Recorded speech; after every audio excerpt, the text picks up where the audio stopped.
Assalamualaikum warahmatullahi wabarakatuh. Selamat pagi kelas 10 Teknik Pengelasan SMK Negeri 1 Mondokan. Semoga dalam keadaan sehat dan selalu mentaati protokol kesehatan sesuai dengan anjuran pemerintah. Untuk video kali ini kita akan membahas tentang pengelasan las busur atau las SMAW atau las sheet metal arc welding. Pada pertemuan sebelumnya kita sudah membahas tentang pengertian pengelasan dan menyinggung sedikit tentang pengelasan oksiasetilin.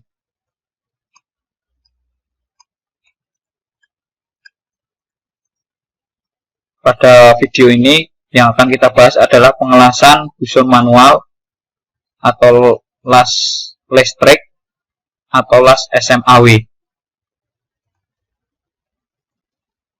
Pengelasan busur listrik atau sheet metal arc welding itu diartikan sebagai suatu proses pengelasan gas yang menggunakan sumber panas dari busur nyala listrik dengan menggunakan elektroda yang berselaput.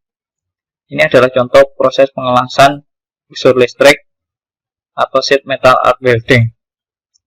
Komponen-komponen utama pada pengelasan SMAW ini yang pertama yaitu mesin las SMAW.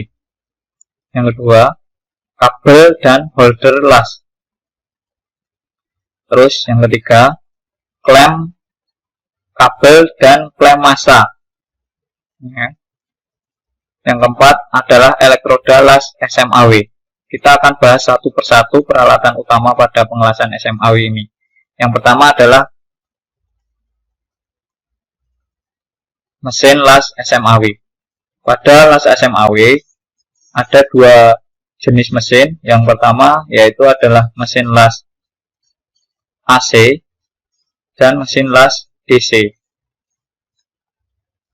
Mesin las AC, mesin las arus atau mesin las arus bolak-balik sebenarnya adalah transformator penurun tegangan.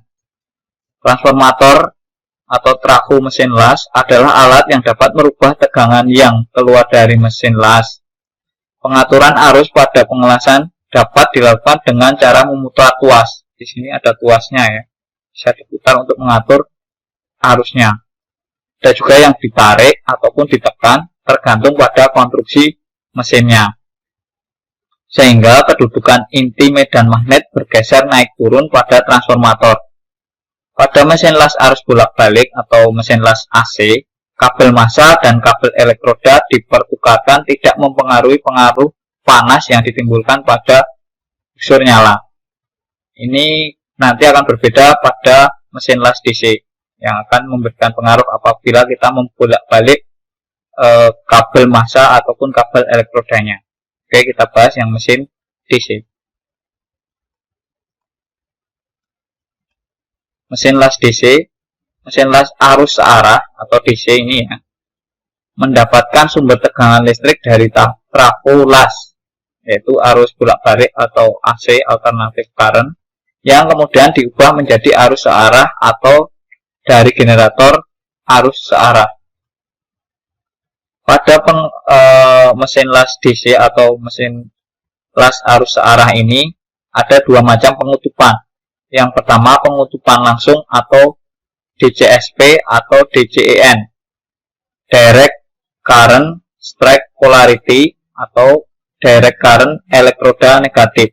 Dan yang kedua yaitu adalah pengutupan terbalik, Direct Current Reverse Polarity atau Direct Current Elektroda Positif. Kita bahas satu persatu. Ya, pada pengutupan langsung, dengan pengutupan langsung ini berarti kutub positif di sini. Mesin las dihubungkan dengan benda kerja. Ini nanti klem massanya akan dipasang di sini ya. Jadi benda kerja akan mendapatkan kutub positif. Kemudian kutub negatif ini dihubungkan dengan kabel elektroda. Jadi elektroda akan mendapatkan kutub negatif. Makanya disebut direct current elektroda negatif. Hal ini akan menimbulkan panas yang diterima elektroda itu sepertiga, sedangkan panas yang diterima benda kerja itu 2/3. Jadi lebih panas benda kerja. Ini adalah contoh polaritas langsung atau DCEN.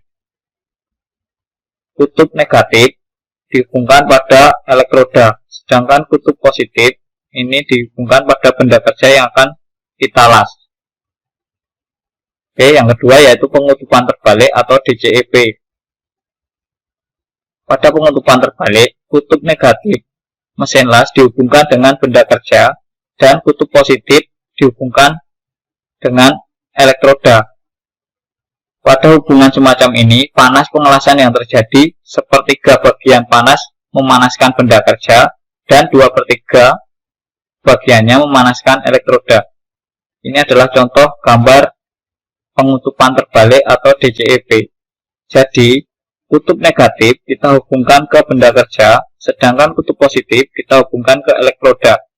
Panas yang dialami benda kerja itu sepertiga bagian, sedangkan panas yang dialami elektroda itu adalah 2/3 bagian.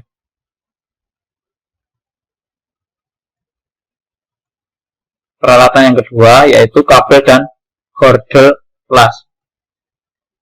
Kabel yang berfungsi menghantarkan listrik dari mesin ke holder atau ke elektroda yang akan membuat nyala busur listrik jika disentuhkan ke benda kerja.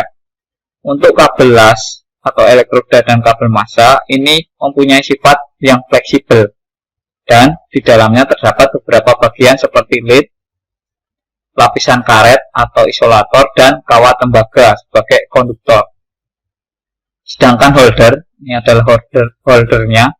Holder ini berfungsi sebagai pemegang kawat las atau elektroda saat digunakan seorang welder untuk mengelas suatu produk. Holder harus terbuat dari bahan yang mempunyai ketahanan panas yang tinggi, karena saat pengelasan tentunya akan terjadi panas.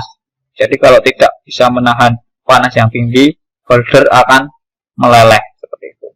Karena posisinya berdekatan dengan elektroda yang mencair. Ya.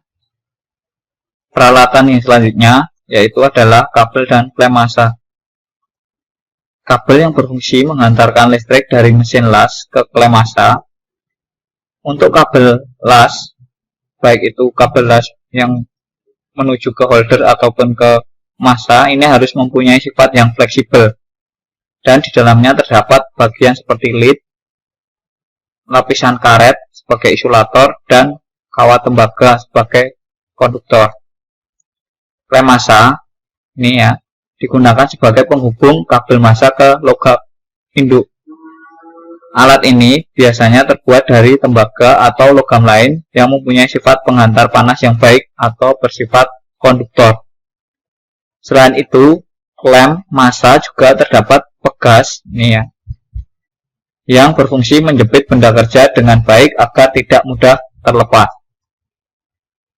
Peralatan yang selanjutnya yaitu adalah elektroda las SMAW. Elektroda adalah suatu benda yang dipergunakan untuk melakukan pengelasan listrik yang berfungsi sebagai pembakar yang akan menimbulkan busur nyala. Elektroda terdiri dari bagian yaitu bagian yang berselaput atau flak dan tidak berselaput, yang merupakan pangkal dari penjepit holder las. Jadi ini adalah bagian yang berselaput atau flak, yang ini adalah bagian yang tidak berselaput. Holder las nanti akan dijepitkan di sini, bagian yang tidak berselaput. Fungsi dari flak adalah untuk melindungi logam cair dari lingkungan udara, menghasilkan gas pelindung, dan menstabilkan busur. Pada selaput tersebut biasanya ditulis kode-kode jenis elektroda disesuaikan dengan kebutuhan pengelasan yang akan dikerjakan. Ini adalah contoh pengkodean pada elektroda SMAW. Yang selanjutnya,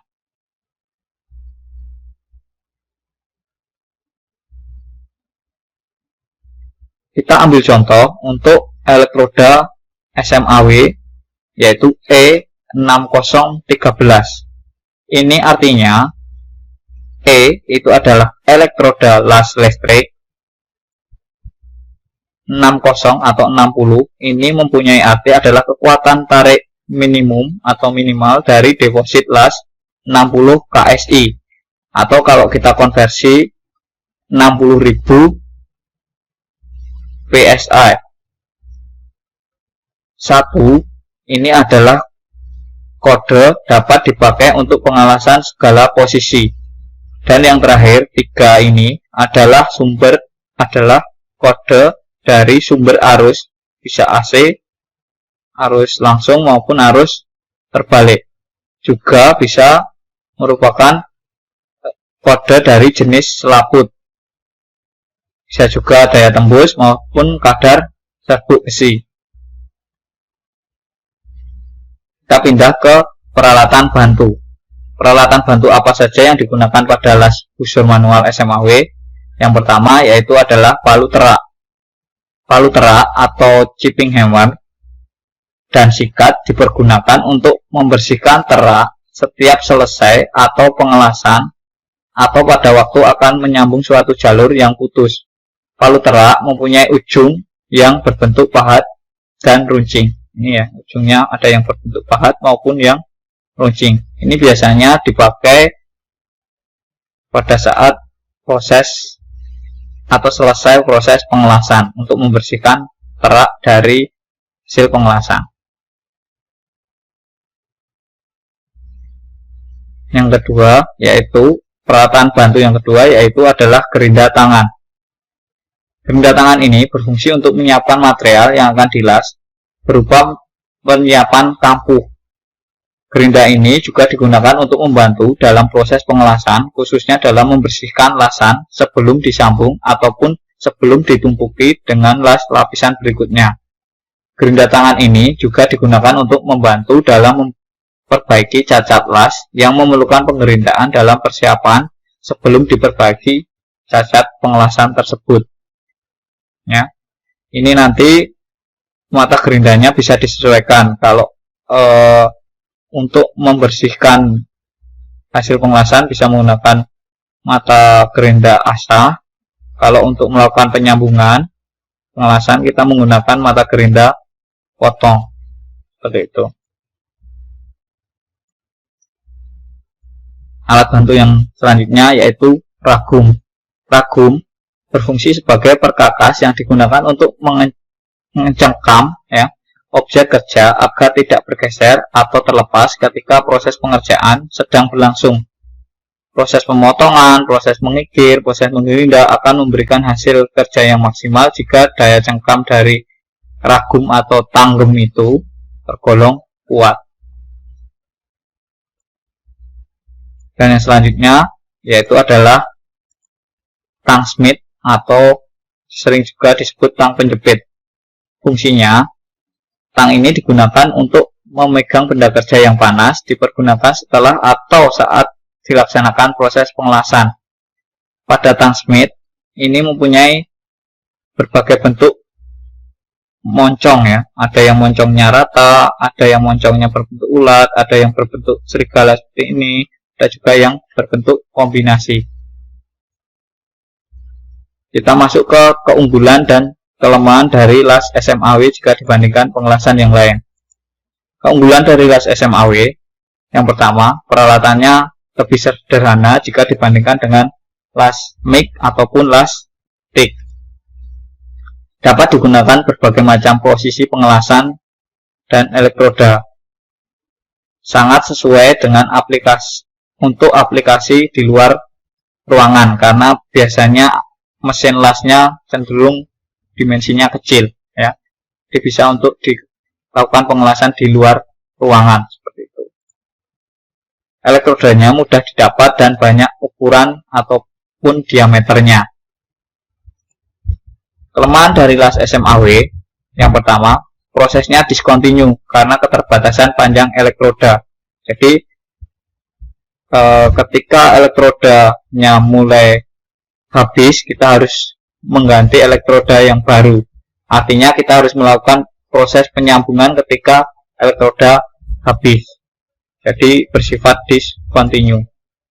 Yang kedua, hasil lasan memungkinkan berisi sisa-sisa terak. Berbeda dengan las GMAW ataupun las TIG, pengelasan SMAW ini menimbulkan terak. Jadi harus sering kita bersihkan sebelum melakukan proses pengelasan selanjutnya. Dan selama proses pengelasan, timbul asap yang sering sekali mengakibatkan kesulitan dalam pengontrolannya. Selanjutnya, tidak dapat digunakan untuk mengelas bahan non-ferrous atau untuk pengelasan yang bukan besi atau baja, ya. Sekian dari Bapak. Terima kasih atas perhatiannya. Jangan lupa saksikan video yang lain terkait pengelasan GMAW ataupun pengelasan TIG agar kalian memahami KD proses dasar pengelasan ini dengan baik. Bapak akhiri. Assalamualaikum warahmatullahi wabarakatuh.